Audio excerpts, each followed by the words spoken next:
Namaskaram, Suprabhatam Sarvebhyah. Welcome to the 41st session of Experience the Bliss of Shivananda Lahari. Today's will be a revision session where we will be revising verses 51 to 60. Uh, I request the participants who want to chant in today's session to kindly raise your hands, and I will call your names one by one so you can chant the verses. We shall start with the Dhyana shlokas.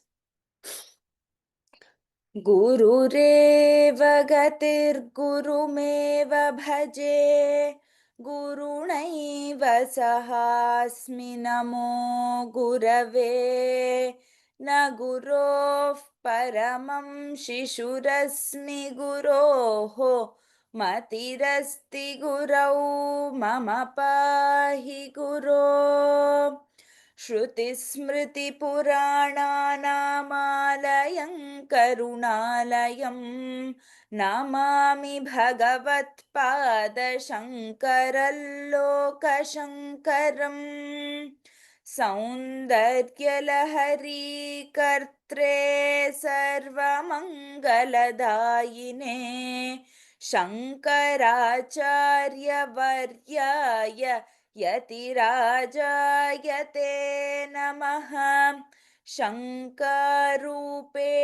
मच्चित्तं पङ्कीकृतमभूद्यया किङ्करीयस्य सा माया शङ्कराचार्यमाश्रये प्रह्लादवरदो देवो यो नृसिंहः परो हरिः नृसिंहोपासकन्नित्यं तन्नृसिंहगुरुं भजे श्री सच्चिदानन्द शिवाभिनव्य नृसिंह भारत्यभिधान्यतीन्द्रान् विद्यानिधीन् मन्त्रनिधीन् सदात्मनिष्ठान् भजे मानवशम्भुरूपान् सदात्मध्याननिरतं विषयेभ्यः पराङ्मुखं नौमि शास्त्रेषु निष्णातं चन्द्रशेखरभारतीम् विवेकिनं महाप्रज्ञं धैर्यौदार्यक्षमानिधिं सदाभिनवपूर्वन्तं विद्यातीर्थगुरुं भजे भारतीकरुणापात्रं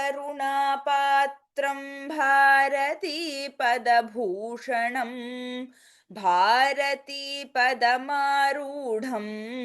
भारतीतीर्थमाश्रये भारतीतीर्थवर्यन्तं भक्तहृत्तापनाशनं भवभीतिहरं देवं भावये सततं हृदि विद्याविनयसम्पन्नं वीतरागं विवेकिनं वन्दे वेदान्ततत्त्वज्ञं विधुशेखरभारतीम् अनन्तगुणसम्पन्नामनन्ताभिधयाश्रिताम् अनन्तज्ञानदात्रीं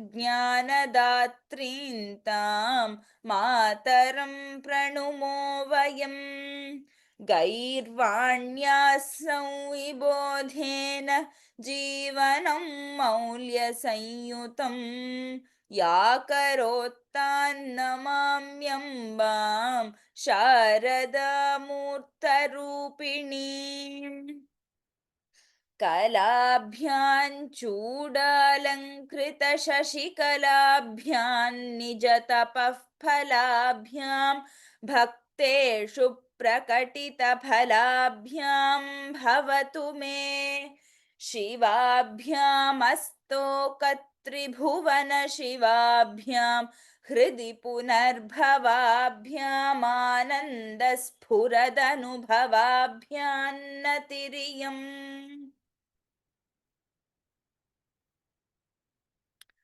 The 51st verse, can we have Suguna Sharma?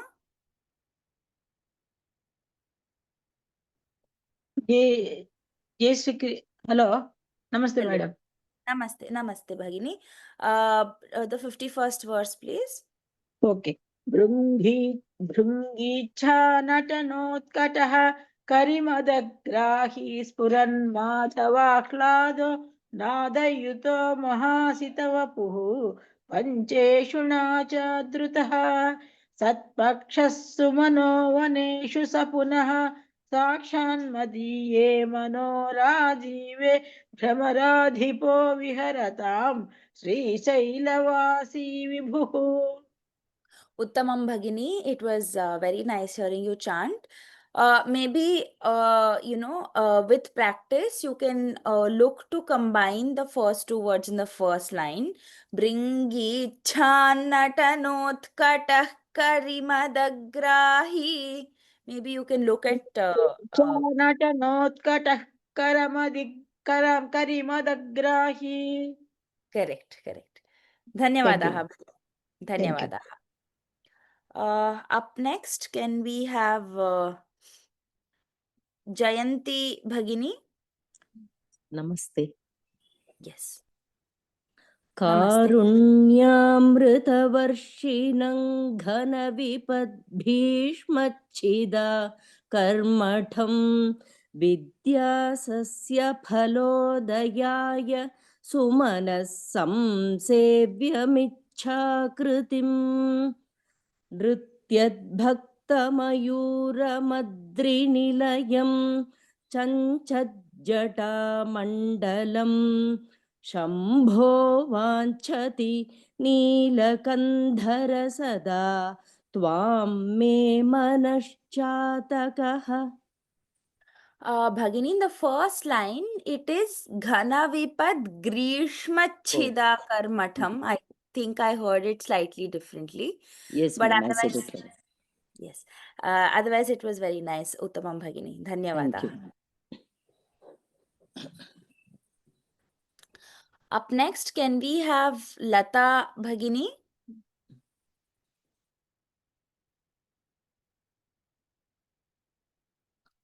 Lata Bhagini.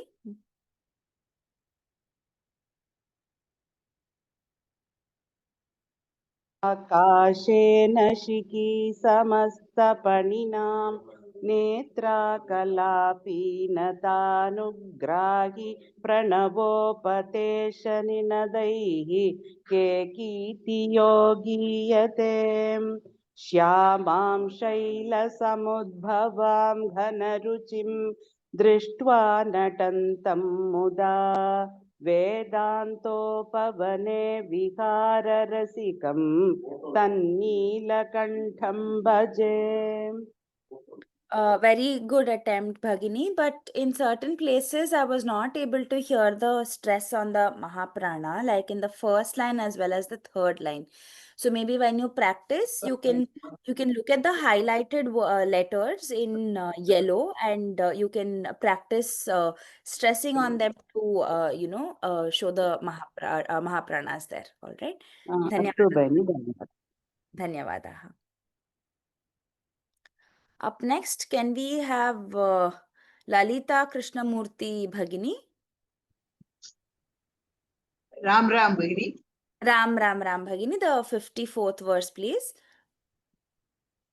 सन्ध्याघर्मदिनादयो हरिहरद्धाद प्रबोधानगत्वानो वारिदगर्जितं दिविषदा दृष्टिषडा चञ्चला भक्तानां परिदोषबाष्पवदितिः वृष्टिर्मयूरी शिवां यस्मिन् उज्ज्वलताण्डवं विजयते तं नीलकण्ठं भजे. Bhagini, in the first line, it is Gharma Dinatyayo. I heard it slightly differently. And in the Sandhya-gharma-dinadyayo harihar. Okay. correct. And in the third line, it is Bhaktanam Paritosha Bashpa Vitatihi. भक्तानां परिदोष बाष्प विदधिः Correct. दृष्टिर्मयूरी Shiva Drishtirmayuri Shiva. ओ दृष्टिर्मयूरी Shiva Correct, correct. यस्मिन् उज्ज्वल ताण्डवं विजयते तं नीलकण्ठं भजे। Yes. धन्यवाद भगिनी। धन्यवादाः भगिनी.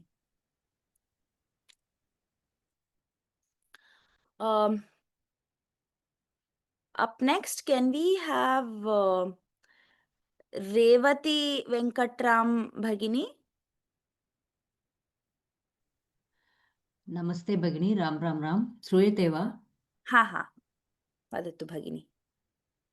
आद्यायामिततेजसे श्रुतिपतैः वेद्याय साध्यायते विद्यानन्दमयात्मने त्रिजगतः संरक्षणोद्योगिने ध्यायेयायाखिल ध्येयाय ध्येयाखिल योगिभिः सुरगणैः गेयाय मायाविने सम्यक् सम्भ्रमाय झटिने सेयन्नतिशम्भवे.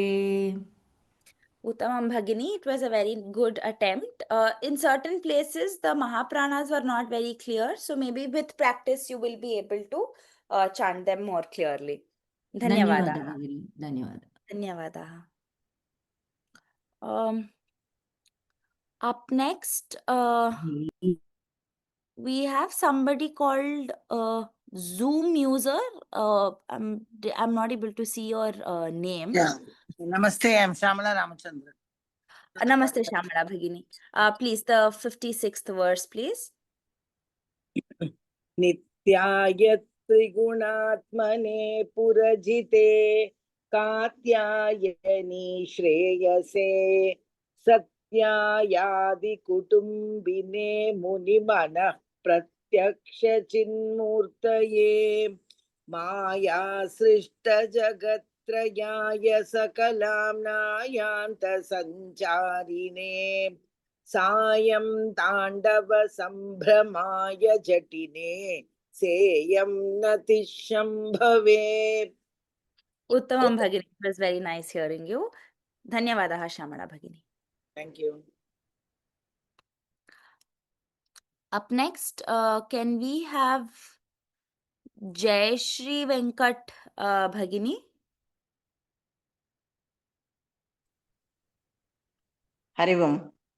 Hari Om Bhagini, the 57th verse, please. Okay. Nityam svodara puranaya sakalan uddishya vittashaya vyartham paryatanam karomi bhavatah sevana jane vibho मज्जन्मान्तर पुण्यपाकबलतः त्वं सर्वसर्वान्तरः तिष्ठस्येव हि तेन वा पशुपते ते रक्षणीयोऽस्म्यहम्.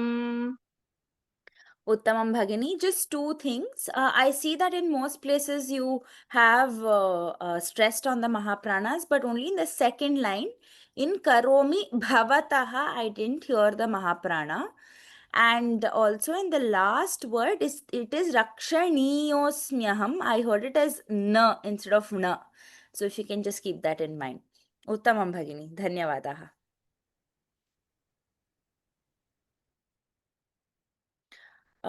Up next, can we have Vimala Mohan Bhagini? Ram Ram Ram Bhagini. Ram Ram Ram. Could you please chant the 58th verse? Yeah, Bhagini.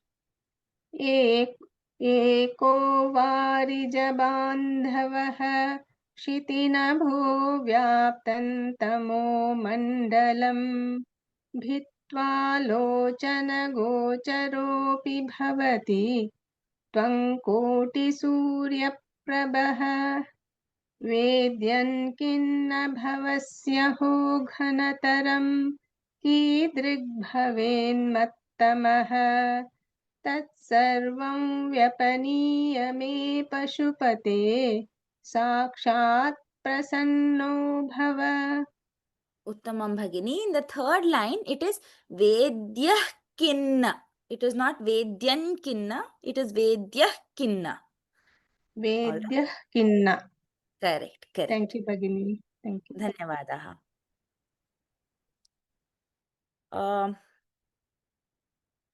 Up next, can we have, give me a second. Yes.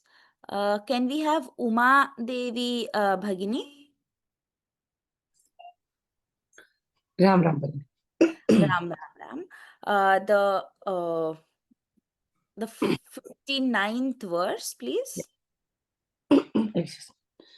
हंसः पद्मवनं समिच्छति यथा नीलाम्बुदं चातकः कोकः कोकनदप्रियं प्रतिदिनं चन्द्रं चकोरस्तथा चेतो वाञ्छति मामकं पशुपते चिन्मार्गमृग्यौ विभो Gaurinath भवत्पदाब्जयुगलं कैवल्यसौख्यप्रदम्. Uttamam Bhagini. Dhanyavadaha. धन्यवाद. Up next, can we have Kamala Shankar Bhagini? Ram Ram Ram Bhagini. Ram, Ram, Ram. The 60th verse, please. Okay. रोधस्थो यहृतश्रमेण पथिकः छायान्तरो वृष्टितः भीतस्वस्थगृहं गृहस्थमतिथिः दीनः प्रभुं धार्मिकं दीपं सन्तमसाकुलश्च शिखिनं शीतावृतस्त्वन्तथा चेतः सर्वभयापहं व्रजसुखं शम्भोः पदाम्भोरुहम्. Uttamam Bhagini. It was nice to see you corrected yourself in the second line. Dhanyavadaha. धन्यवादः भगिनी. धन्यवादः भगिनी. Dhanyavadaha. We will go back to the 51st verse.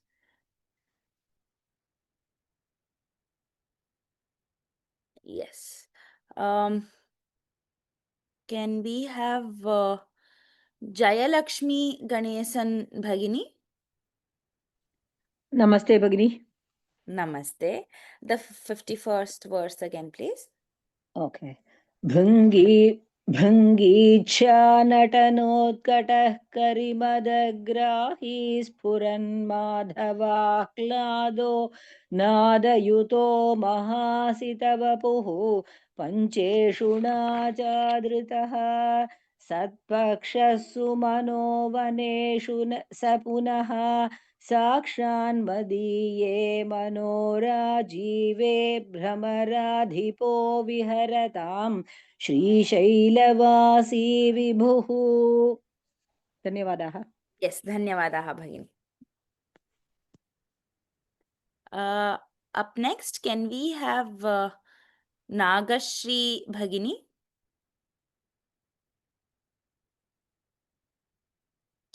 Nagashri Bhagini. नमस्कारः महोदय. Namaskaram Bhagini. The 52nd verse, sorry, we'll do the 51st verse again. The 51st verse again. भृङ्गीच्छानटनोत्कटः करिमदग्राही स्फुरन् माधवानाद. भृङ्गीच्छानटनोत्कटः करिमदग्राही स्फुरन् माधवालादो नादयुतो महासितवपुः पञ्चेषु नाचादृतः सत्पक्षः सुमनो वनेषु स पुनः साक्षान्मदीये मनोराजीवे भ्रमराधिपो विहरताम् श्रीशैलवासी विभुः। Bhagini, in the धन्यवादः। third line, if you're chanting it as Punah Sakshan Madiye, you should not give a break. If you're Okay. taking a break between Punaha and Sakshan Madiye, you need to pronounce it as Punaha and Sakshan Madiye. All right. Dhanyavadaha. Okay. Dhanyavadaha. Up next, can we have Padma Bhagini? कारुण्यामृतवर्षिणं घनविपद्ग्रीष्मच्छिदाकर्मठं विद्यासस्य फलोदयाय सुमनः संसेव्य मिच्छाकृतिं नृत्यद्भक्तमयूरमद्रिनिलयं चच्छञ्जटामण्डलं शम्भो वाञ्छति नीलकन्धर सदा त्वं मे मनश्चातकः। Bhagini, in the third line, it is Chanchajjata Mandalam. And in the fourth line, it is Twam Me Manaschataka. I heard it as I Twam made the me. same mistake last time too. Yes. Thank you. Chanchajjata mandalam shambho vanchati neelakandhara sada twam me manashchatakah. Yes, Bhagini Uttamam. Thank Dhanyavada. you. Thank you. Dhanyavada. Dhanyavadaha. Can we have Sulochana Bhagini? Ram Ram Ram.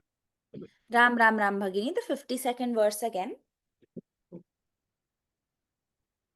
कारुण्यामृतवर्षिणं घनविपद्ग्रीष्मच्छिदाकर्मठं विद्यासस्य फलोदयाय सुमनः संसेव्यमिच्छाकृतिम् नृत्यद्भक्तमयूरमद्रिनिलयं चञ्चज्जटामण्डलम् शम्भो वाञ्छति नीलकण्ठर सदा त्वां मे मनश्चातकः।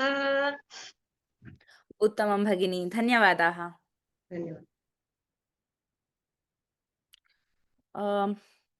Up next, can we have Mukkai Krishnamurthy Mahodaya? Ram Ram Ram Ram Ram Ram Mahodaya, the 53rd verse, please. आकाशेन शिखी समस्तपणिनां नेत्रकलापि नतानुग्रहा Nugrahi.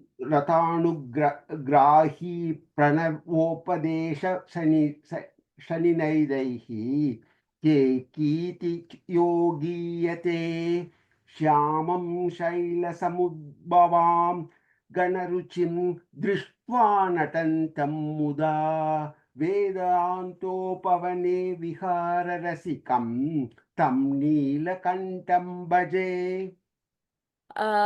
Mahodaya, in the first line, it is Samasta Phaninam. I didn't hear the Mahaprana there. And in the third line, it is Shyamam Shaila Samudbhavam. All right. So it was a very good attempt. Keep practicing. Dhanyavadaha, Mahodaya.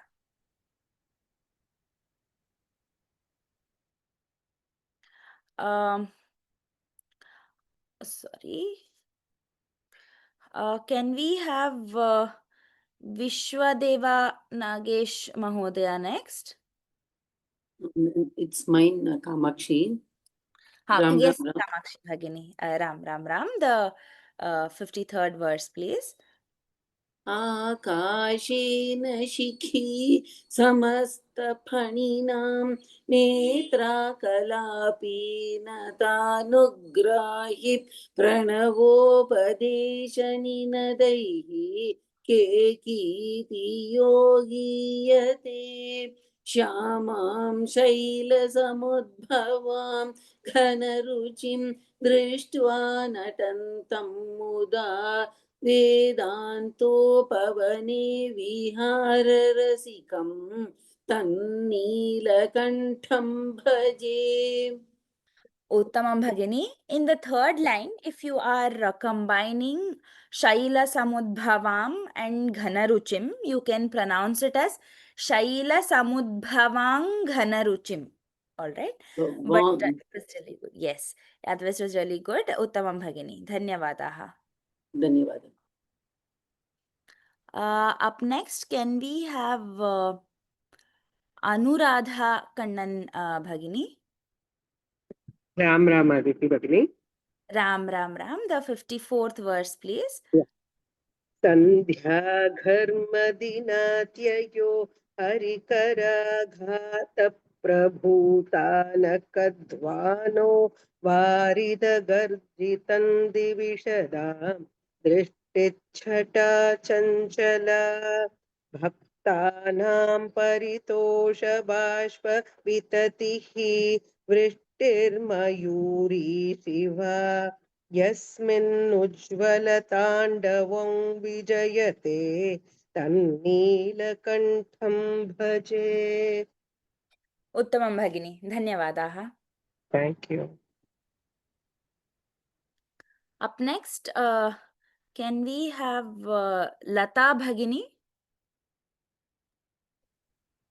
सन्ध्याघर्मदिनात्ययो हरिकराघात प्रभूतानक ध्यानो वारितगर्जितं दिविशदां दृष्टिच्छटा चञ्चला भक्तानां परिदोषबाष्प विततिः वृष्टिर्मयूरी शिवा यस्मिन्नुज्ज्वलताण्डवं विजयते तन्नीलकण्ठं भजे.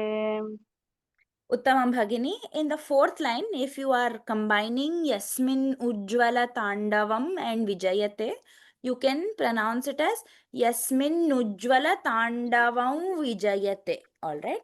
But it was very good. Uttamam Bhagini. Dhanyavadaha. धन्यवाद. Up next, can we have Mangalam Ramachandran Bhagini?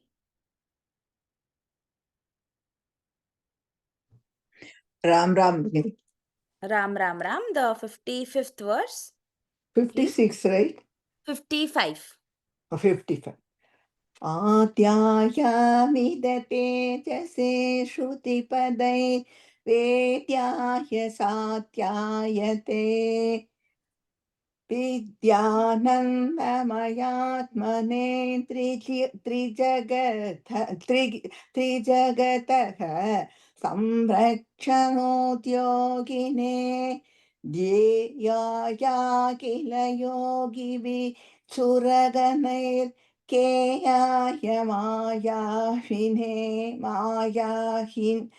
मायाविने सम्यक् ताण्डव सम्प्रमाय जडिने सेयं नदीशं पवे. It was a good attempt, Bhagini. I could not hear the Mahapranas in most places. So if you when you are practicing, if you could please stress on the Mahapranas, it would be great. Dhanyavadaha. Okay, thank you. Dhanyavadaha. Sorry. Up next, can we have Kishori Barman Mahodaya? The 55th verse again, please. Ram Ram Bhagini. Ram Bhagini. The 55th verse, please. आद्यामित तेजसे आद्यायामित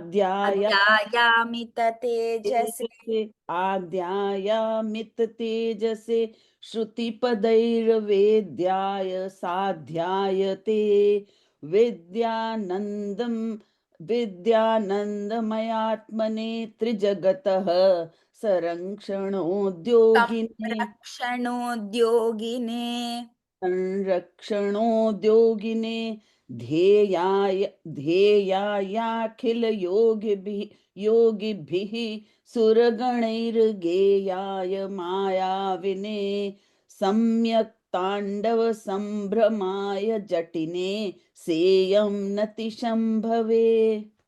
It was a very good attempt, Bhagini.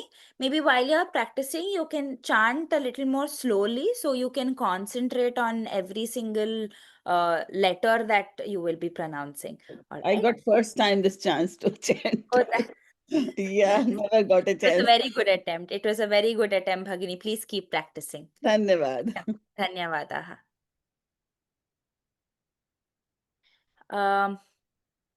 Can we have Subhashri Vishwanathan Bhagini next? Ram Bhagini. Ram. The 56th verse, please. नित्याय त्रिगुणात्मने पुरजिते Katyayani श्रेयसे सत्यायादिकुटुम्बिने मुनिमनः प्रत्यक्षचिन्मूर्तये मायासृष्टजगत्त्रयाय सकलां न्यायान्त सञ्चारिणे सायन्ताण्डवसम्भ्रमाय जठिने सेयन्नतिशम्भवे. Bhagini, in certain places where there is no Mahaprana, where there is an Alpa Prana, I could hear slight Mahaprana sounds, like in the third line, the last word, as well as the fourth line in the second word. So if you can please keep that in mind, all right? Astu Bhagini, astu. Dhanyavadaha. Dhanyavad. Up next, can we have Gauri Ravi Bhagini? नित्याय त्रिगुणात्मने पुरजिते कात्यायनी श्रेयसे सत्याय दिक्कुटुम्बिने मुनिमनः प्रत्यक्षचिन्मूर्तये मायासृष्टजगत्त्रयाय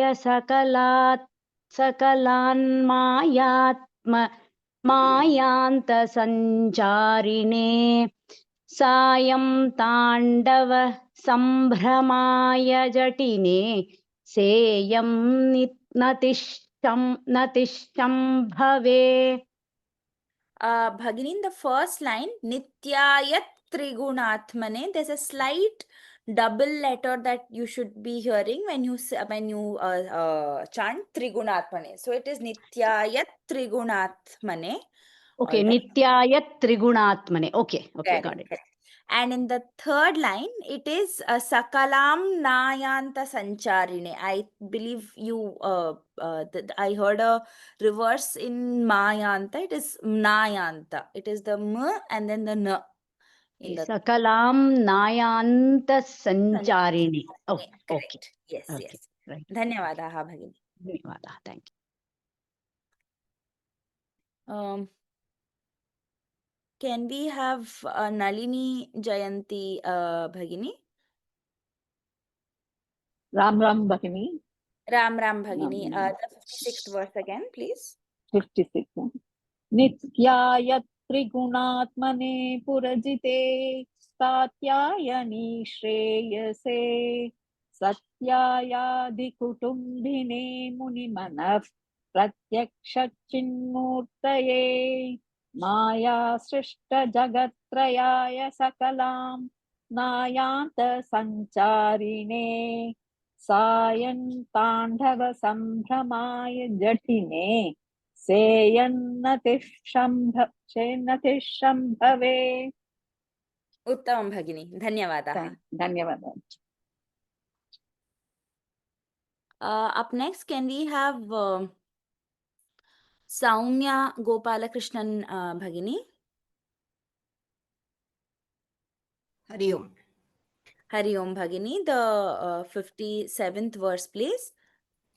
नित्यं स्वोदरपूरणाय सकलान् उद्दिश्य वित्ताशया व्यर्थं पर्यटनं करोमि भवतः सेवान्न जाने विभो मज्जन्मान्तरपुण्यपाकबलतः त्वं सर्वान्तरः तिष्ठस्येव हि तेन वा पशुपते ते रक्षणीयोऽस्म्यहम्.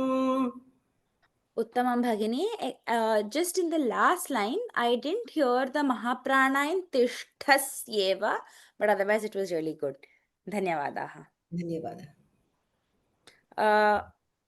Can we have Anu Radhika Babu Bhagini next?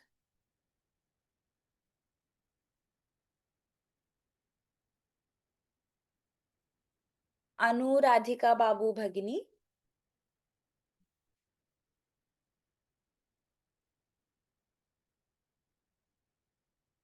Okay. We are unable to connect. Yes. Ram Ram Ram. Ram Bhagini, the 57th verse again, please. Nityam swodara puranaya sakalan uddishya vittashaya vyartham paryatanam karomi bhavatah sevana jane vibho majjanmantara punya pagabalatah tvam sharva sarvantarah तिष्ठस्येव हि तेन वा पशुपते ते रक्षणीयोऽस्म्यहम्. Uttamam Bhagini, Dhanyavadaha. धन्यवाद.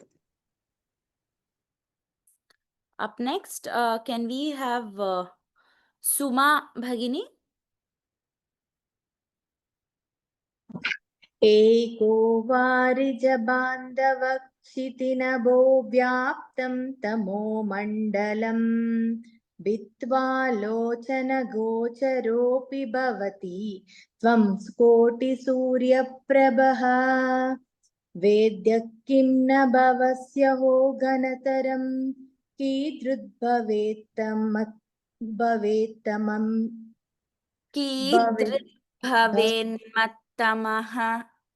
कीदृद्भवेन्मत्तमः तत्सर्वं व्यपनीय मे पशुपते साक्षात् प्रसन्नो भव. Bhagini, I was not able to hear the Mahapranas very clearly. So maybe if you can stress on them, it would be very nice. And in the fourth line, it is Pashupate. I heard it as Pasupate. It might have been by mistake. All right. Dhanyavadaha, Bhagini. Thank you. Sorry. Sushila Venkatraman Bhagini, the 58th verse again. Namaste Bhagini. Namaste. 58. Yeah. Correct. Eko varijabandhavah chitinaya nabho vyaptam tamo mandalam bhitva lochana gocharopi bhavati tvam koti surya prabhah वेद्यः किं न भवत्स्यहो घनतरं कीदृग्भवेन्मत्तमः तत्सर्वं व्यपनीय मे पशुपते साक्षात् प्रसन्नो भव. Uttamam Bhagini. Dhanyavadaha. धन्यवादः. Up next, can we have Deepa Mahadevan Bhagini? Ram Ram Ram. Ram, the 59th verse, please. 59th. हंसः पद्मवनं समिच्छति यथा नीलाम्बुदं चातकः कोकः कोकनदप्रियं प्रतिदिनं चन्द्रं चकोरस्तथा चेतो वाञ्छति मामकं पशुपते चिन्मार्गमृग्यं विभो Gaurinath भवत्पदाब्जयुगलं कैवल्यसौख्यप्रदम्. Dhanyavadaha Bhagini. It was nice to see that you were correcting yourself along the way. Dhanyavadaha. Yeah, thank you. Namaskar. I see that Madhubala Bhagini has mentioned that she was not able to raise her hands. Madhubala Bhagini, could you please chant the 59th verse, please? Yeah, ma'am. Yes. Ram Ram Ram. Ram Ram Ram Bhagini, the 59th verse. हंसः पद्मवनं समिच्छति यथा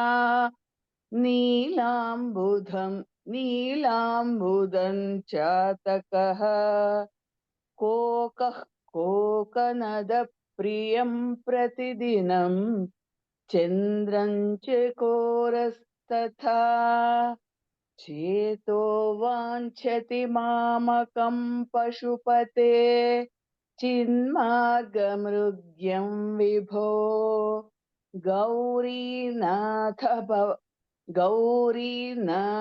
भवत्पदाब्जयुगलं कैवल्यसौख्यप्रदम्. Uttamam Bhagini, Dhanyavadaha. धन्यवाद. Up next, can we have Jayalakshmi Ganesan Bhagini? Namaste Bhagini. Now I have recited. Can I say again? Bhagini, we'll just give others a chance. I believe I missed. Sure. Ram Ram. Dhanyavada. Can we have Arundat Panyam Mahodaya? Ram madam. Ram Mahodaya. The 60th verse, please. 60th. Correct. रोधस्थो यहृतश्रमेण पदिकश्चायान्तरो वृष्टितः भीतस्त्वस्थगृहं गृहस्थमतिथिर्दीनः प्रभुं धार्मिकम् दीपं सन्तमसाकुलश्च शिखिनं सीतावृतस्त्वं तथा चेतः सर्वभयापहं रजसुखं शम्भोः पदाम्भोरुहम्. It was a very good attempt, Mahodaya. In certain places, I couldn't hear Mahapranas. I see that you are putting in the effort in certain places. So if you can be more mindful while practicing. All right. Dhanyavadaha. Thank you. Dhanyavadaha. Up next, can we have Srinivasa Shastri Mahodaya? Hello, namaskaram. Namaskaram. Mahodaya, the 60th verse again. रोदस्तो यहृतश्रमेण फदिकः छायां तरोर्वृष्टितः बीतस्वस्तगृहं गृहस्थमतिथिः दीनप्रभुं धार्मिकं दीपं सन्तमसाकुलश्च शिखिनं शीतावृतस्त्वं तथा चेतः सर्वभयापहं व्रजसुखं शम्भोः पदाम्बोरुहम्. It was a very good attempt, Mahodaya. Again, in certain places, the Mahapranas were not very clear. So while practicing, if you can make sure to stress on them clearly, it would be great. Yeah. Dhanyavadaha. We will go back to the 51st verse. I believe we can do one more round of chanting. Can we have Sesha Sudha Bhagini? Yes, she. Yes, Bhagini. The 51st verse, please. Ram Bhagini. Ram. भृङ्गीच्छानटनोत्कटः करिमदग्राही स्फुरन्माधवा ह्लादो नादयुतो महासितवपुः पञ्चेषुणाचादृतः सत्पक्षः सुमनोवनेषु स पुनः साक्षान्मदीये मनोराजीवे भ्रमरा धिपो विहरतां श्रीशैलवासी विभुः. Uttamam Bhagini. Dhanyavadaha. धन्यवादाः. Up next, can we have Lata Bhagini? कारुण्यामृतवर्षिणङ्गनविपद् ग्रीष्मच्छिताकर्मठम् विद्यासस्य फलोदयाय सुमनः संसेव्यमिच्छाकृतिम् नृत्यद्भक्तमयूरमद्रिनिलयम् चञ्चज्जडामण्डलम् शम्भो वाञ्छति नीलकण्ठर सदा त्वां मे मनश्चातकः. It was nice to see that you corrected yourself in the last line, Bhagini. Dhanyavadaha, Uttamam. Up next, can we have Kamala Bhagini? We will do the 50-second verse again. Ram Ram Ram. Ram Ram Ram Bhagini. कारुण्यामृतवर्षिणं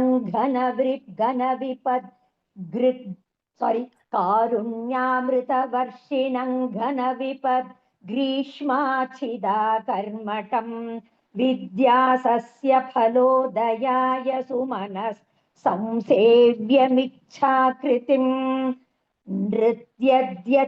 नृत्यद्भक्तमयूरमद्रिनिलयम् चञ्चज्जटामण्डलम् शम्भो वाञ्छति नीलगन्धरः सदा त्वां मे मनश्चातकः.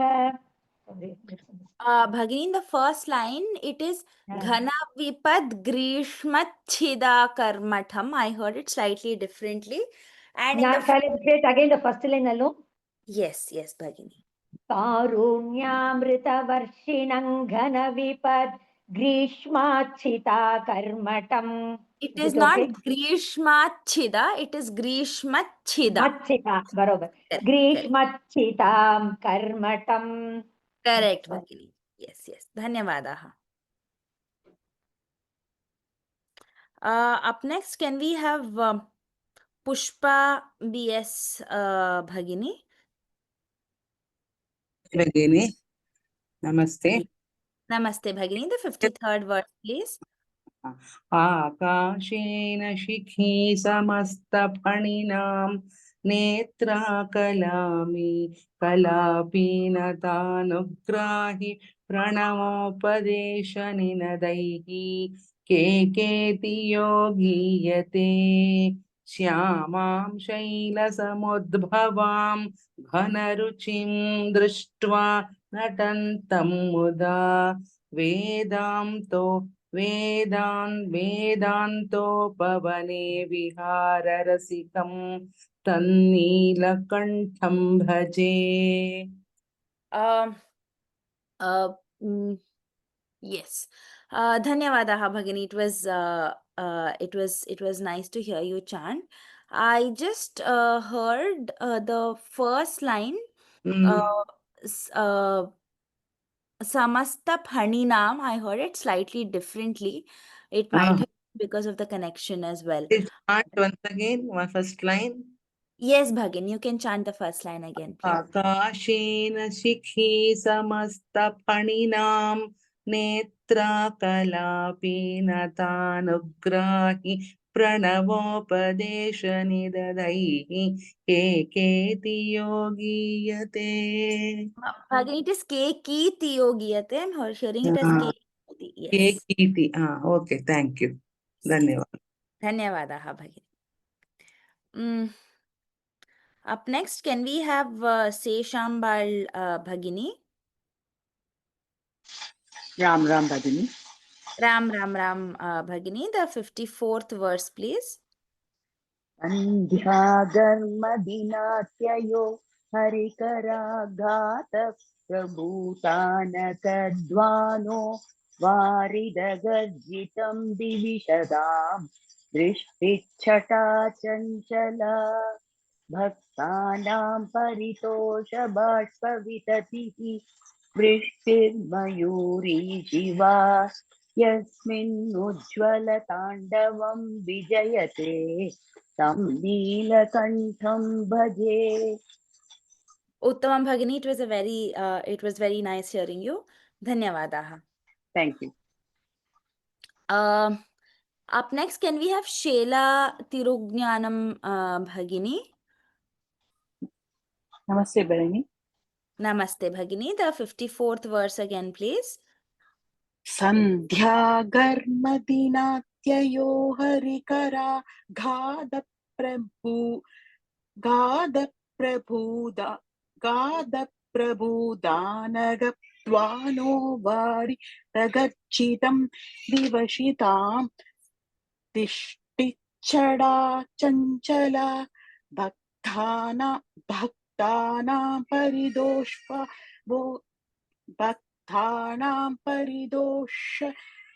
बाष्पविदतिः दृष्टे मयूरी शिवा यस्मिन्नुज्ज्वलताण्डवं विजयते तन्नीलकण्ठं भजे. It was a very good attempt, Bhagini. In the first line, it is Harikara Ghata Prabhutanaka Dhyano. I heard it slightly differently. And in certain places, I could hear the letters slightly differently. So if you can please keep practicing, you will get it better with practice. Okay, thank you, ma'am. Dhanyavadaha. Dhanyavadaha, Bhagini. Up next, can we have Amrita Sivaraman Bhagini?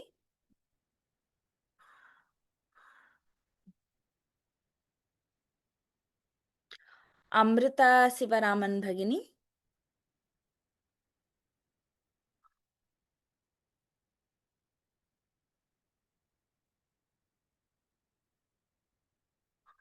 All right, we are not able to connect with Amrita Bhagini. We will go with the next person. Can we have Suguna Sharma Bhagini? Hare Ram, sir, Namaste, madam. Namaste, Hare Ram.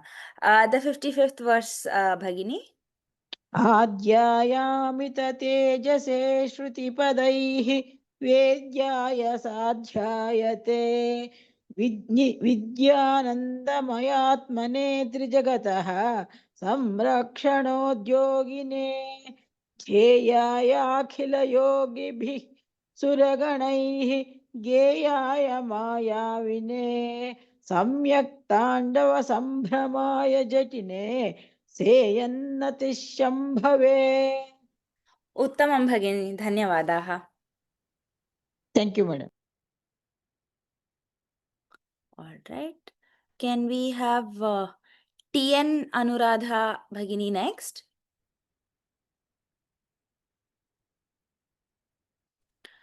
TN Anuradha, yes. Bhagini, the 55th verse again, please. Yes.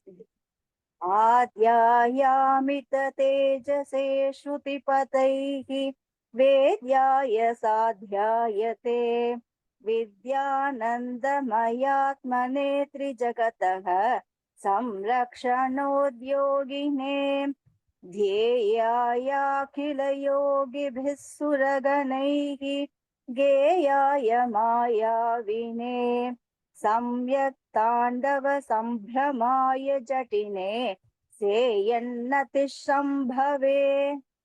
Uttamam Bhagini. Dhanyavadaha. धन्यवादाः. Can we have Sulochana Bhagini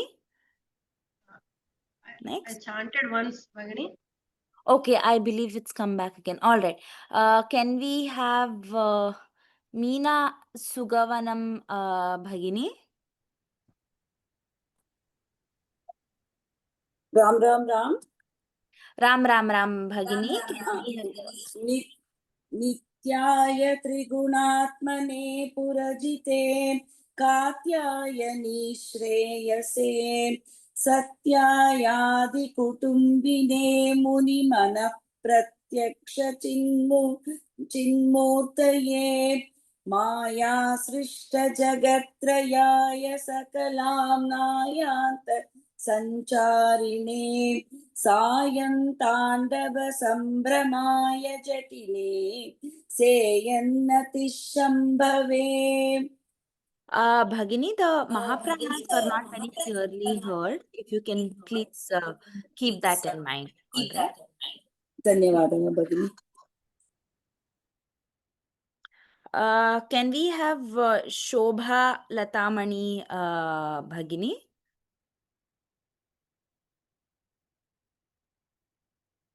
Shobha Latamani Bhagini. Ram Ram Bhagini. Ram Ram Bhagini, 57th verse, please. 57th, okay. Okay. नित्यं सोदरपूरणाय सकलान् उद्दिश्य वित्ताशया व्यर्थं पर्यटनं करोमि भवतः सेवां न जाने विभो मज्जन्मान्तरपुण्यपाकबलतः त्वं सर्वान्तरः तिष्ठस्येव हितेन वा पशुपते ते रक्षणीस्म्योऽहम् ते रक्षणीयोऽस्म्यहम् ते रक्षणीस्म्योऽहम् रक्षणीयोऽस्म्यहम् ते रक्षणीयोऽस्म्यहम्. Correct. Bhagini, in the fourth line, I didn't hear the sh in tishtasyeva. I heard a slight s there. It is tishtasyeva. All right. Otherwise, it was not. Tishtasyeva, right? Correct. Okay. Tishtasyeva hitena va pashupate te rakshaniyosmyaham. Correct. Dhanyavada.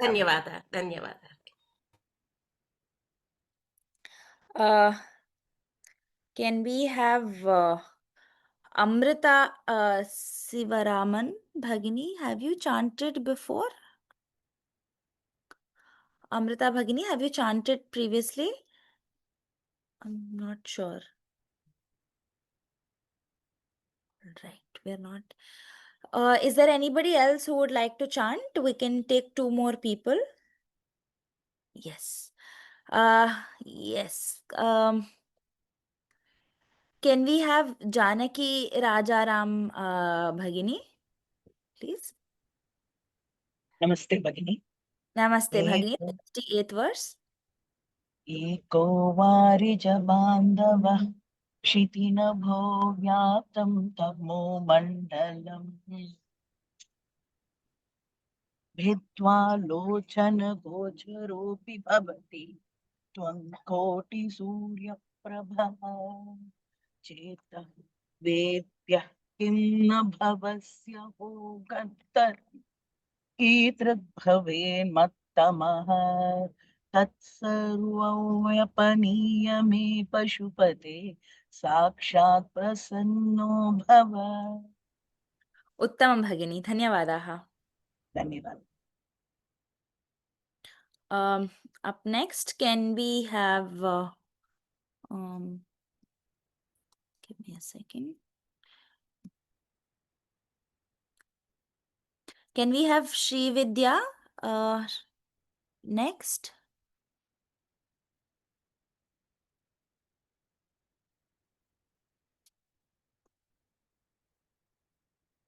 Shri Vidya Balakrishnan.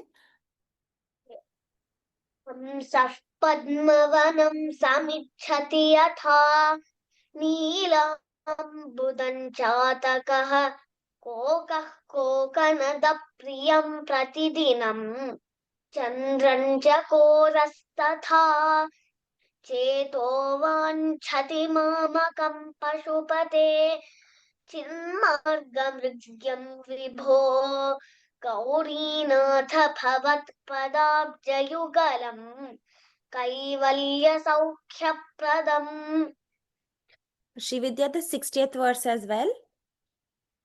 रोधस्तोयहृतश्रमेण पथिकः छायान्तरोर्वृष्टितः भीतस्वस्थगृहं गृहस्थमतिथिः दीनः प्रभुन्दा धार्मिकं दीपं सन्तमसाकुलश्च शिखिनं शीतावृतस्त्वन्तथा चेतः सर्वभयापहं व्रजसुखं शम्भोः पदाम्भोऽहम्।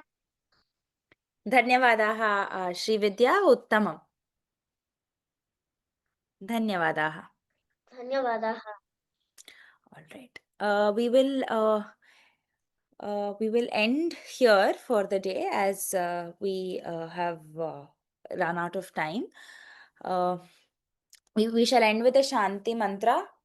सर्वे भवन्तु सुखिनः, सर्वे सन्तु निरामयाः, सर्वे भद्राणि पश्यन्तु, मा कश्चित् दुःखभाग् भवेत्।